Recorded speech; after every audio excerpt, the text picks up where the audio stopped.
Why do we feel nostalgia?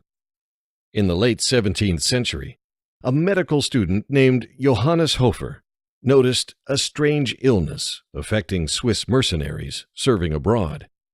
Its symptoms, including fatigue, insomnia, irregular heartbeat, indigestion, and fever, were so strong the soldiers often had to be discharged. As Hofer discovered, the cause was not some physical disturbance, but an intense yearning for their mountain homeland.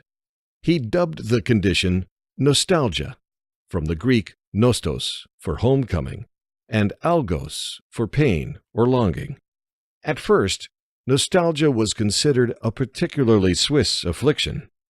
Some doctors proposed that the constant sound of cowbells in the Alps caused trauma to the eardrums and brain. Commanders even forbade their soldiers from singing traditional Swiss songs for fear that they'd lead to desertion or suicide. But as migration increased worldwide, nostalgia was observed in various groups.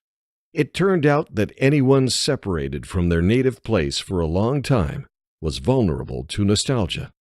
And by the early 20th century, professionals no longer viewed it as a neurological disease, but as a mental condition similar to depression.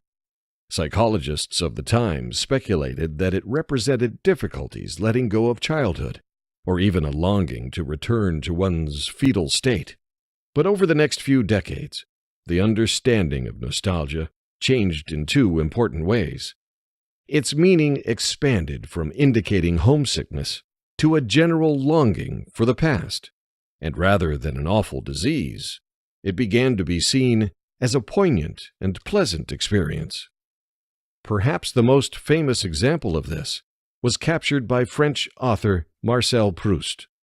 He described how tasting a Madeleine cake he had not eaten since childhood triggered a cascade of warm and powerful sensory associations.